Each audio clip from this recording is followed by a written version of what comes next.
I want to tell people that artificial intelligence is just a set of numbers. Numbers, matrix of numbers, between 0 and 1. That's it. You know, there are people that say ChatGPT, they see him as a friend. Yes, I've heard of that. Isn't it crazy? It's You see a set of numbers as your friend? Our Bay Area Innovator today is Dr. Akli Adjaoute, an entrepreneur, AI expert, and former CEO of a cybersecurity company used by governments and major banks worldwide. Born into poverty in southern France, Akli sold bread at the age of 7, while eventually building a company that processed over 200 billion transactions a year and was later purchased by MasterCard. In this episode, he shares how curiosity, imagination, and resilience enabled his success, and why he believes today's AI is dangerously misunderstood. This is Bay Area Innovators, and I'm your host, Steve Espas. Akli, welcome to our program. Thank you so much, Steve, for having me. Thanks for being here. So there's so much talk about AI these days, and you're an expert in AI. And I know you told me that you really wanted to find out what intelligence is. This is when you were young. And you read every book and you asked everyone you know how to figure out what actually intelligence is. Can you tell us a little bit the process you went through, to find out, and what drove you into AI? Yeah, so when I did my PhD, of course, if you do artificial intelligence, the first thing you ask yourself is, what is intelligence? And I was lucky to do it at Necker Hospital. It's called CINEM, Centre Informatique Necker Enfants Malades. This is in Paris? In Paris. So it's a hospital for babies and small children and kids. It's one of the large hospitals, but they treat adults too. And they asked me also why I did AI.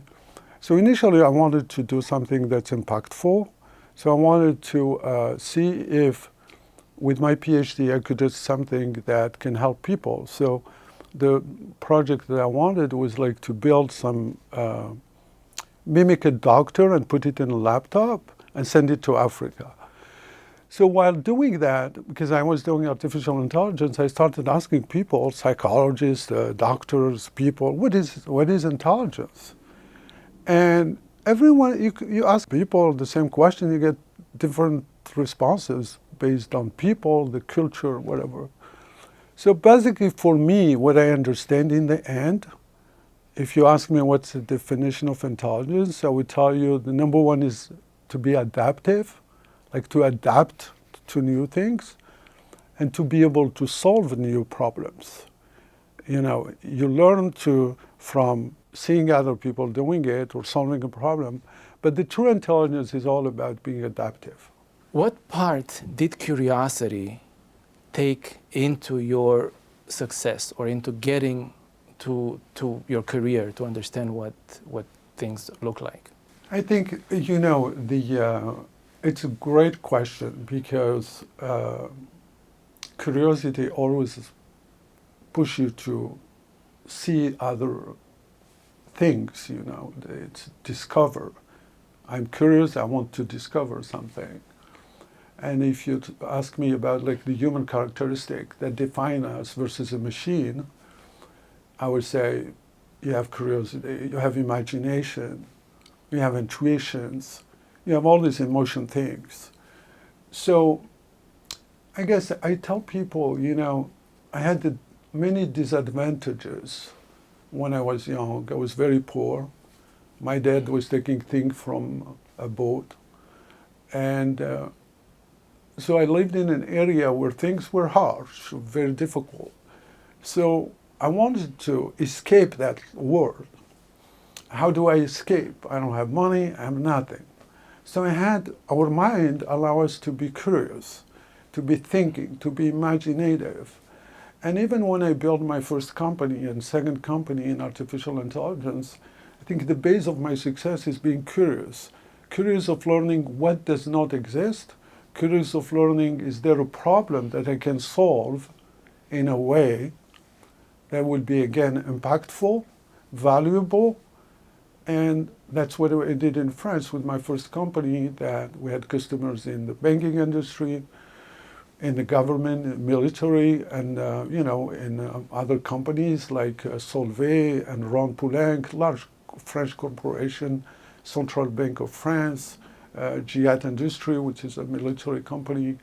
So it was all about curiosity, like solving a problem. And then when I moved to United States, the curiosity for me was like, what type of problem could we solve that it's a big problem and does not have the right solution? And I thought about fraud prevention. So the second company I built, Brighterion, was to deal with preventing fraud when you use credit card or a check or also proud that it was used also for Homeland Security, and now it's used also for healthcare. So curiosity pretty much is the engine that allowed me to seek opportunities and take risk and build businesses. You know, this very morning, I got text messages and voicemails.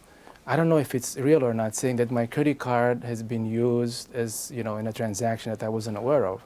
I still don't know if it's true or not because I don't recognize the last 4 digits of the credit card. But this is obviously an ongoing problem with fraud. And tell us a little about your company, Brighterion. So you sold it already. It's been a while, but it became quite successful. So tell us some of the stories that kind of defined it in a way. Yeah, I go back to the curiosity. I wanted to know. So when I was in France, there was a report about a company called Meta Group United States that did a study about technologies of AI. I remember talking, that was in the 95, 96, 97. And suddenly we were selected as one of the best technology with our smart agent technology. So a company of the United States contacted me, visited my customer in France, and were impressed by the technology. So they invited me to go and see them in San Diego area. The company name is HNC. I was talking to them and trying to understand what type of technology you guys are using for fraud prevention. And then I found out that the problem with that type of solutions back then, I don't know what they're doing now, but back then is like, I saw the opportunity of building a technology that treats every person differently because your spending behaviors versus mine are different. So I saw that we needed a new solution that would be more precise, that has less false positive. Like when you decline, when it's not true, you should have allowed it. So I entered that field. And it took time, particularly when you come with someone like me that don't speak very, very well English initially, arrive to United States. It's not easy. We didn't have a lot of people that believed in us. I'm actually lucky that we did not get a lot of funding. It was really difficult. But because curiosity allowed me to find a really problem. And so the way we offered the solution to customers, actually my first customer was in France, a company called CTLM. So basically you provide us with the transaction of last year or 2 years ago, because you know which one was fraud and which one was not fraud. They send it to us and we send them an Excel file telling them, have you used our system? This is what will save you. And the results were amazing. So we signed. And when we started having customers in the US, it took a lot of time. I was really impressed by we had a lot of challenges, a lot of the company, like for scalability, we had to outcome a lot of technical challenges, but we resisted, we continued. It became phenomenal because if I can give advice to people if they start a company, it's like, my first idea was like, because I was small, I can't do everything. But I knew I need to be good in one thing, which is technical. But rather than trying to sell, I thought it's better to have partners. So like I had a partner with MasterCard for the banks. I had a partner with WorldPay, which is both of them are the largest. WorldPay was for merchants. And we had other partners. And the idea was like, I wanted to concentrate on something that I knew how to do with technology, partner with other companies. In the end, we were doing over 200 billion transactions a year. Wow. And my business was paid for every transaction. So every time you use transaction, I get paid. So we made money, a lot of money. When the buzz about artificial intelligence started in 2017, I had other offers, companies coming to us to try to acquire our business. And I was lucky to sell it to the best company, which is MasterCard, because I get to know people at MasterCard. Amazing company, amazing people, really impressive management team. That's how Brighterion started, and I'm glad to see that it's continued to increase its presence on the field of security. They moved it also to healthcare fraud. That's the story about the company Brighterion. Now we'll talk about your book as well, Inside the Eye, your latest book, but I want to change gears and talk about some of the challenges that AI has, as big as it is now, and I think a lot of people probably are still not aware a lot of the dangerous path that AI can take us to. So the first thing I want to ask you about is something like ChatGPT. Tell us, in your opinion, how the use of ChatGPT influences people or society. This Bay Area Innovators episode is sponsored by Pire Cassara Clothiers, an Italian menswear store that brings timeless European style with a modern edge to Sunnyvale and the Bay Area for over 50 years. From top Italian suits and shoes to the exclusive Tommy Bahama line, they've got your look covered. Check out their website at pirecassaraclothiers.com to find out more. And now, back to our interview. I was talking to someone last week. We had a dinner and said he thinks that his kids are slave to their phone. They are always on the phone. Right. They contact with phone. So I think the risk of ChatGPT, there are many risks. Number one, we have a tendency to compare it to human thinking, which is absurd. Human thinking is not statistic. It's not just statistics. It's powerful. The machine is extremely powerful, but it's not in any way intelligence. There's no intelligence in it. If you think that statistic is intelligent, that's fine. So I see too many risks. I will start with the most important one. When people start using a school ChatGPT, for example, if you outsource your thinking, so you just look for a solution, how do we become intelligent? It's the path, it's the challenges you have to solve a problem. Right. Errors, you're not sure, you do something, you come back. It's like going to the gym. You start, you build muscles in your mind. Yes. But now, if every time you need to ask a question, you go to ChatGPT, the risk is you will not trust yourself anymore. You will not trust yourself. So lack of confidence. Lack of confidence, because you'll be relying on the machines. The other one is like, if everyone used ChatGPT, so where is the originality? We would be all drinking from the same source, as we say, which is absurd.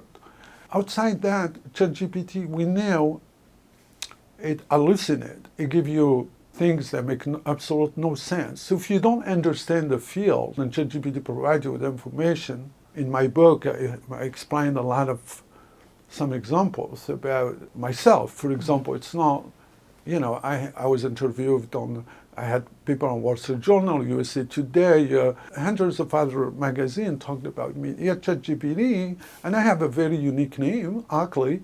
How many people are called Akli? It's like 50 people around the world or something. So my last name is unique, which is beautiful. I love it. And my first name, and then still ChatGPT get me wrong. Sometimes they make me work for companies that never existed, or did things, run IBM, run Berkeley, this and that. This hallucination is not a bug. It's not an error of the program. It's the fundamental of the way LLM, which is called the large language module, works. So I think the risk for education is really, really crazy because if we outsource our thinking, we don't want to create zombie thinkers. Like the example you said earlier about your text. Yes. You receive the text, you are smart enough to not click on it Yes. because they are infusing fear in you. So if you type or you connect or you call, if people like senior people, they take advantage of them. Yes. So artificial intelligence will amplify the bad people, will amplify in the future. When you see a video like this, you will never know if it's real or it's made by AI, because people will understand my accent, my look, yours, and they can do an add, remove, change everything. So there is a lot of, I think, thank you for asking that question, because honestly, it's probably one of the biggest challenges in the future is to be careful about how we, with artificial intelligence, even the ethic, today, when you go to social media, they know everything about you. Yes. It will amplify things. The insurance will have information about you, your neighbors. So we're losing the privacy. We become enslaved to things we created ourselves. So it's really important for people to understand the benefits, but also the risk of ChatGPT and other products. There are other products than ChatGPT. I think in your book you make a good point about how if you go to the gym, you work out, you stay in shape, right? If you don't go to the gym and you don't work out, you're out of shape. How the mind and the brain is the same. If you don't use them, they're going to be, out of shape, right? Absolutely. And one of the examples I can think of, I don't know if you see when astronauts come from the space station, right? They've been there for a month or 6 months. When they come back on Earth, because they've been in the space, there's no gravity. When they come back on Earth, they can barely walk. People have to hold them. Correct. It takes a few weeks for them to build enough muscle. Even though they do work out in the space station, but there's no gravity, so they're so weak. So if you think of that analogy with your brain, if you always use ChatGPT or some AI tool, your brain, like you said, it will really have difficulty processing things on its own, right? I think it would be even more difficult for the brain because I think, number one, we don't understand how the brain works anyway. It drives me nuts when people think that how the brain works. If you know, why don't you fix the mental health problem? You know the brain works. Okay, go ahead and fix it. So I think the issue is absolutely what you just said. A few weeks ago, I stopped at a gas station that the system was broken. I went inside to pay, and the person took him forever to calculate simple number because he said, I don't have a calculator. Oh, really? I said, it was a young kid. I said, yeah, I'm in high school. I mean, you really? When I was in high school, that's simple for me. It would take not even a millisecond to give you the response. It's not his fault because they don't do that by hand. I think if you expand that to like the education, the mind, the key for thinking is imagination. The beauty of our mind is so complex. Like I honestly still remember today things that happened to me. In my book I talk about the first time I heard the Imagine song by John Lennon. John Lennon, yes. It's just like, what? I still remember it. And I can tell you exactly who I was with, how the area, what was on the table, how I stopped, how I was mesmerized by the song. When I was little, if you go take olives, you remember it's so the smell, the smell, taste. It's crazy. It's just like mind blowing. So that's what you need to work out because a computer, it's lights. It's like turn it on and off. It's 0 and 1. Yes. I hope, and I'm open to start like a foundation or something that will alert of the risk of artificial intelligence when it comes to education, because everything that was created in the world for the benefit to eradicate disease or hunger or come from the mind of people that had a different way of thinking, had to create something, had to build something. And all of that comes from our minds.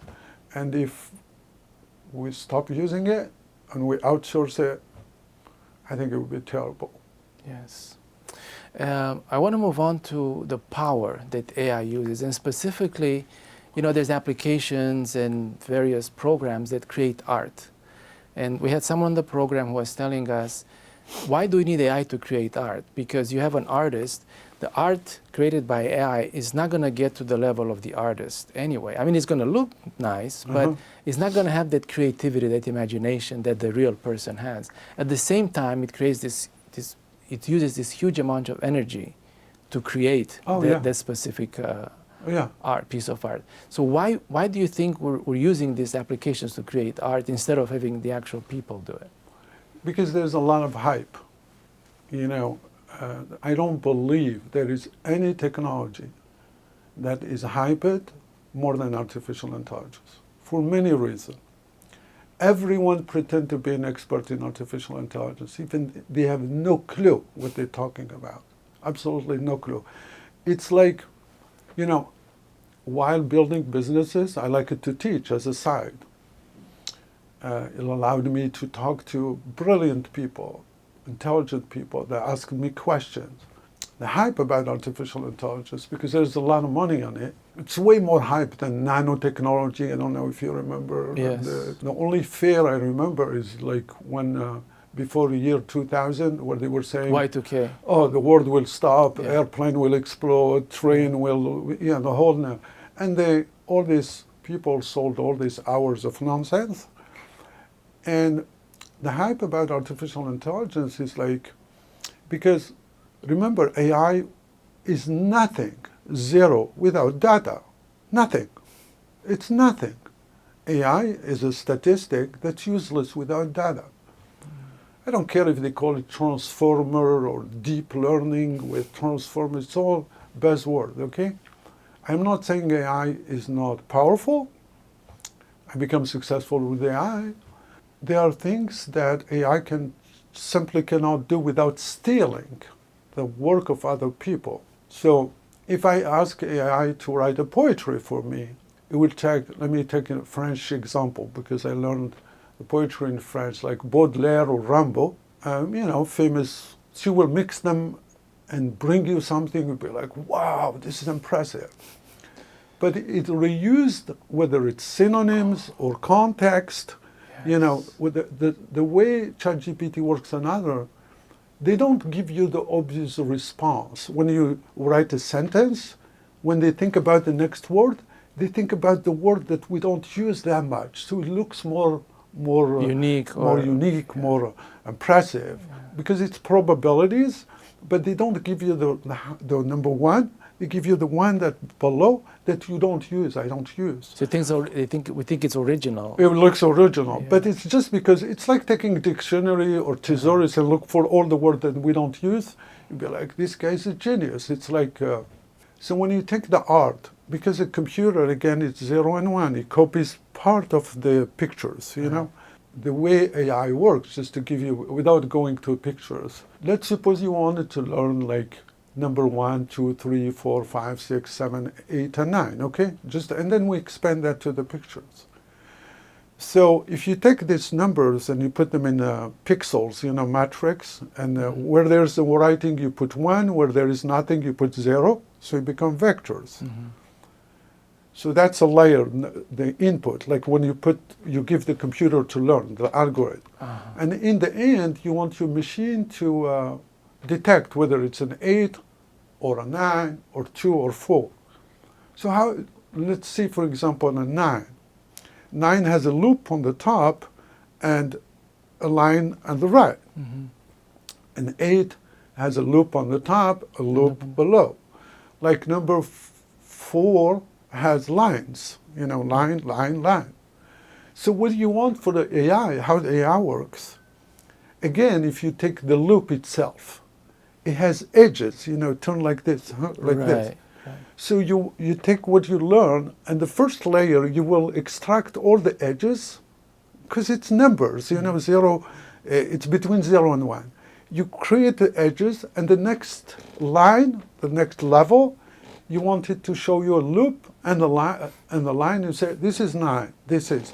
So even in pictures, whether it's an image or anything, it does the same thing. You know, we take pieces, ages, and we learn from them.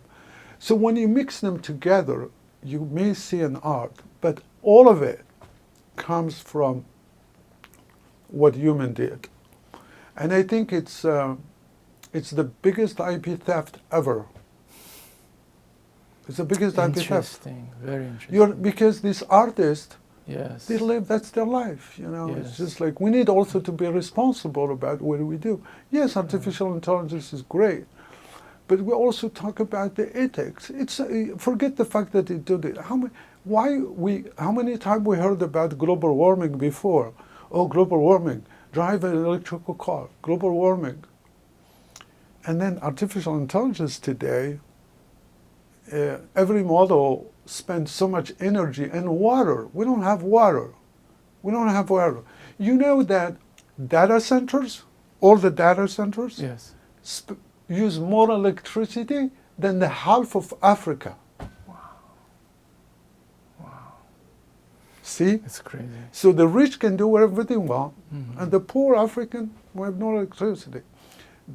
Just data centers, I'm not talking about all the data. This is not my number, it's available. You know, it's in my book, we talk about all the people that invented new things. Versus copies. You talk about invention versus copy. Versus I think that's copies. a very important aspect. People like Tesla, for example, or just take anyone else. The people that invent really are beyond outliners. They have to think differently. And we don't want to destroy that and make the machine just keep reusing what existed. And also, we need to be responsible, because if we just accept something that we believe is good and kill the jobs of the people that are doing it, of course, when we kill the people that do it, we can't do it anymore after that. It's like going to the moon. You know, before we knew how to go to the moon, and then suddenly we don't know how to go to the moon, because the people that went to the moon died, and we did not have of course, it took years after that to rebuild it. So I think it's a great question. I hope that, again, but there is so much money in it. I don't believe we will. And you know, what Europe thinks, what China thinks. China doesn't care about regulation. They don't. Even in the United States, a lot of people think that you let the market decide by itself. We don't want artificial intelligence to be in the hand of few people that benefit from it, and the rest of people suffer. Now, we talk about the complexities of the human brain and how it's so hard for us to understand how the human brain works, and when you compare to AI, how inferior AI is to the human brain. I think in chapter 6, the first sentence you have on the top, and it's not your quote, it's someone else's, but it says, 1 year spent on working on AI makes you believe in God more than otherwise. Yeah. Tell us about that. I like the quote, because the guy was like, you know, after working 1 year in AI, he believed in God, which is at least they help him become more spiritual. Comparing artificial intelligence to human, it's just for hype. You know, when I was doing my PhD, I wanted to understand how the mind works. And I asked everyone. And I was lucky to talk to people that worked in neuroscience, and they were laughing on me. Were you crazy or something? I remember I asked one professor, he was funny. He said, we don't even know the effect of aspirin. Aspirin, you know, aspirin is like we take it. Yeah. He said, we don't know if it's good, if it's bad, if it's this, and you're asking me about how the brain works. What really keep me thinking is like, how do we store all of it? What type of format, you know? You can't store all of this in 0 and 1. It's not possible. How many things we can store? You know, in my PhD, I started with something funny. My first sentence was, Solomon was mesmerized that all the river pour to the ocean and the ocean never get full. So I said, what about our mind? How is it possible that with all the information we have, we store it, we remember it? Even when I started the human eyes, like to understand the human eyes, what we see, sometimes you see things you don't even know how it's possible. We say le sixième sens, six. Well, how is it? Or sixth sense. Sixth sense, yeah. When AI, I know how we are presented. Basically it's vectors. I want to tell people that artificial intelligence is just a set of numbers, matrix of numbers, between 0 and 1. That's it. Anyone who tells you elsewhere is a crook, an idiot, has no clue what he's talking about. That's why you said in your book that ChatGPT is empty inside. Like on the surface. It looks impressive. It is impressive. But what drives me nuts is like when you see people telling ChatGPT, oh, thank you very much, you helped me. You're talking to numbers. You're telling numbers. If they knew that in the back of a computer, it's just a set of numbers. Mm-hmm. There are people that say ChatGPT, they see him as a friend. Yes, I've heard of that. Isn't it crazy? It's you see a set of numbers as your friend? It's very crazy. So it just, because it's sold like that. It's given to people like that. I don't say what they did is impressive. ChatGPT, the idea of ChatGPT started in 1957. Wow. There is a guy named John Firth, and John Firth said this: if you want to understand a word, you understand our neighbors. And actually myself in 2000, I filed a patent about contextual understanding words. So like, for example, when you say apple, apple can mean a fruit, can mean New York, it can mean, computer. Yeah. How do you understand it? Based on the words that are around it. Yeah. And in my patent also I used vectors and matrix, etc. So what ChatGPT does is like when you take a text, for every word they think about all the synonyms so every word is represented as a vector. Is represented, if you picture a multidimensional representation, yes. So the words that look similar are represented all together, like close to each other. And then the way they work is they talk to each other. It's called transformer, technology of the transformer.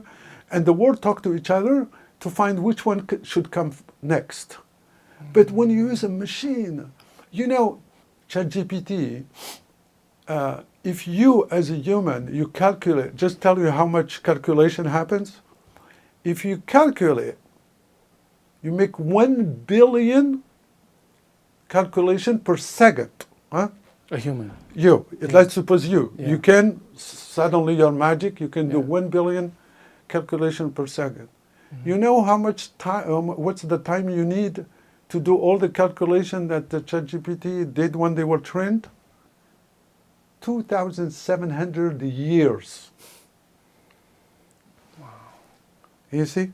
If you try to read all the books, or internet, if you do the calculation, it's in 100 millions of years for a human. Mm-hmm. So we see it as impressive.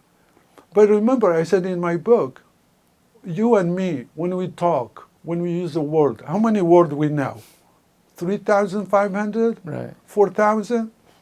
You don't use 10,000 words. But in grammar, there are rules, there is a grammar for a rule, like when you speak. Yeah. So what the machine does is they read everything on internet. And you know what you read on internet, a lot of this is fake news. Yes. False. Even I'll get that 30% of what's written on artificial intelligence in internet by the so-called article that were written by are false. I'm not even talking about the news, the magazine, etc. It makes no sense.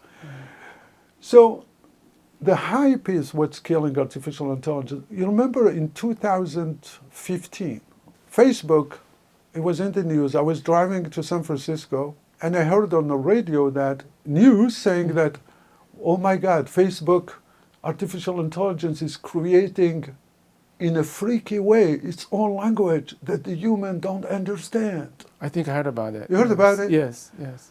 So when I arrived to the office, I said, we should call 911. These people are crazy. They're crazy. They are insane.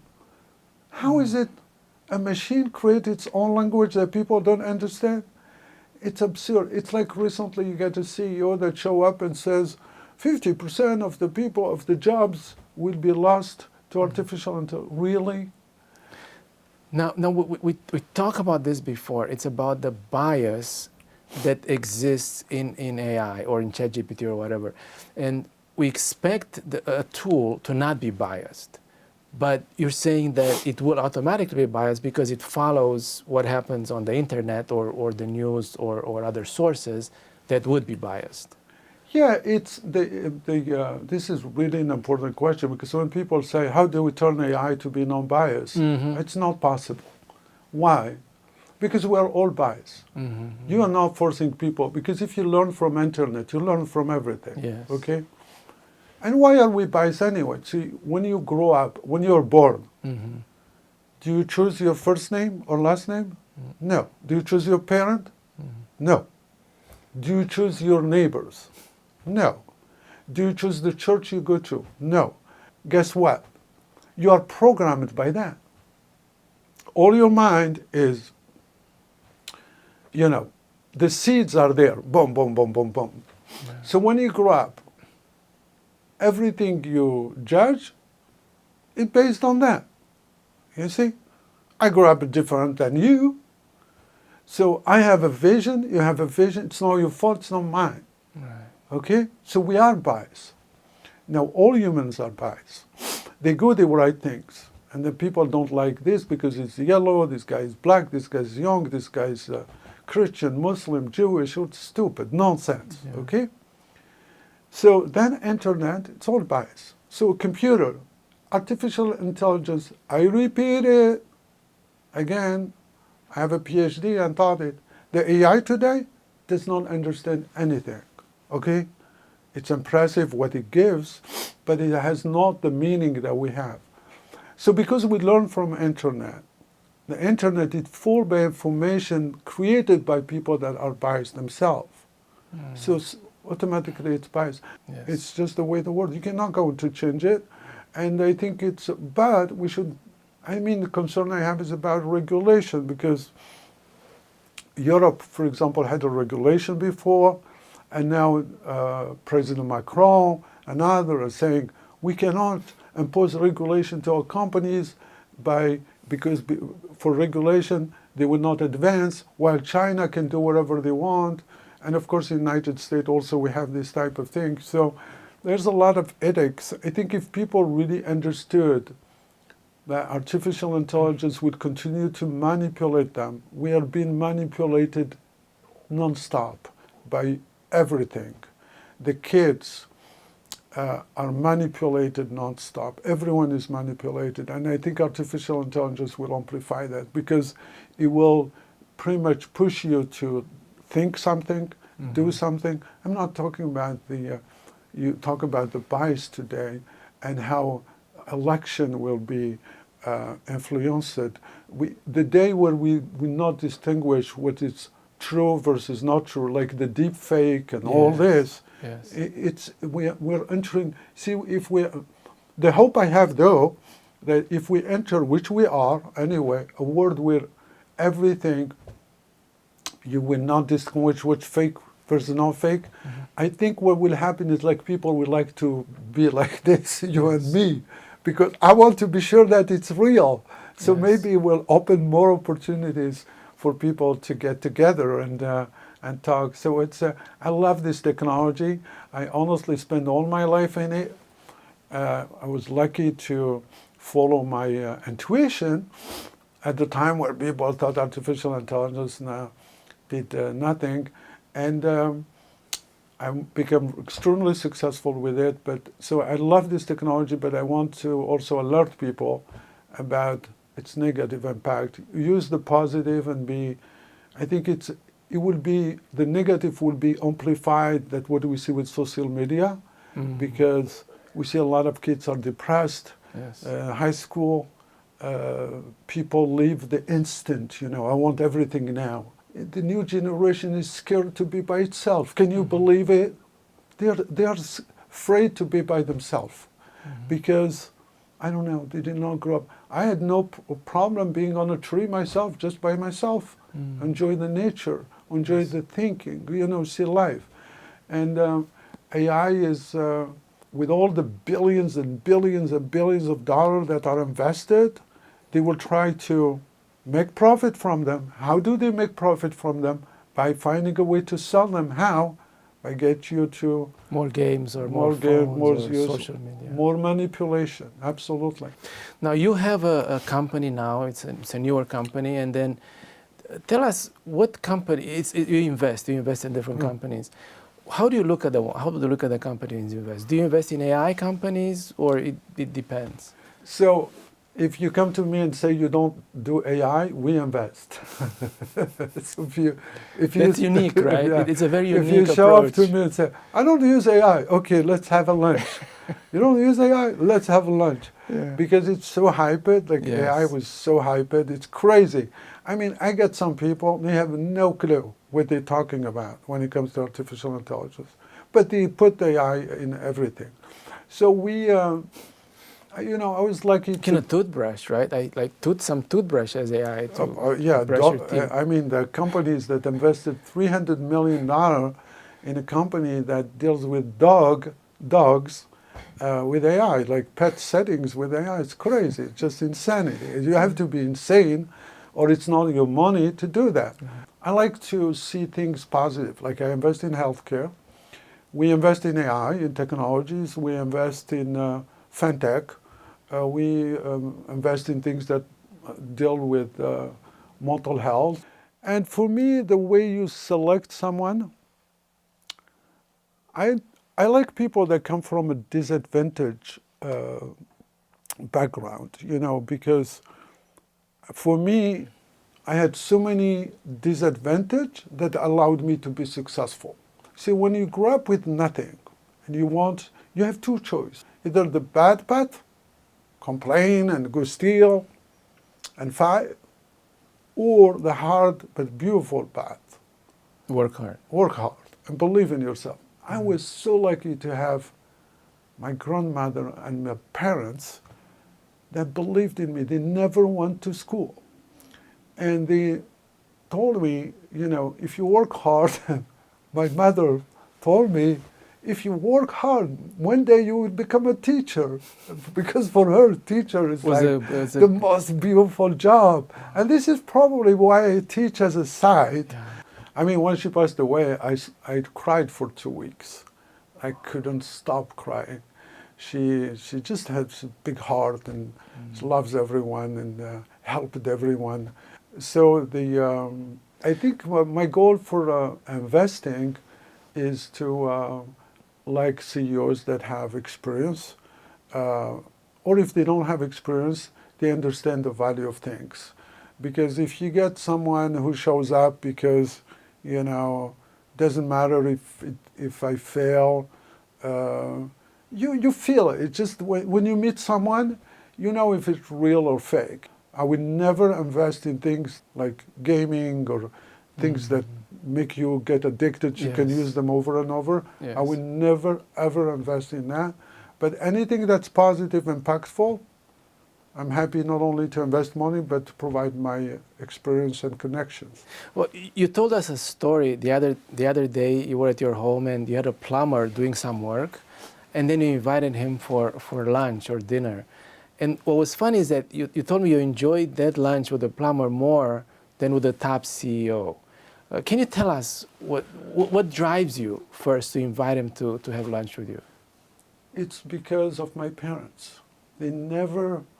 I remember one day, we had 2 rooms, okay, 2 small rooms, and I was literally sleeping at the entry of the door. And one day he brought a guy and the old person and his daughter, they were lost. And because it's just the way he was, and he was always telling me that, you know, you're not doing something positive for the other person, but mainly for you. Actually, the lunch was beautiful because many times I hired people in my company. Some people would tell me, why are you hiring them? Because I see someone that has autism, for example, or some people that were depressed, happened many times. Some people I knew that they were probably had some mental illness because the way they acted. It's all to my parents. It's just, I said, what is it going to cost me anyway? If I pay a salary, the company was making more money back then. I would not have done it when I started because I did not have the resource or risk of making the company bankrupt. But again, I think when you see, if the plumber enjoyed the lunch that my wife did and opened his mind and feel that he's as respected, and he should be, that's the way I grew up, as anyone else, it just reminds me who I am, where I come from. And it's I feel more connected to people that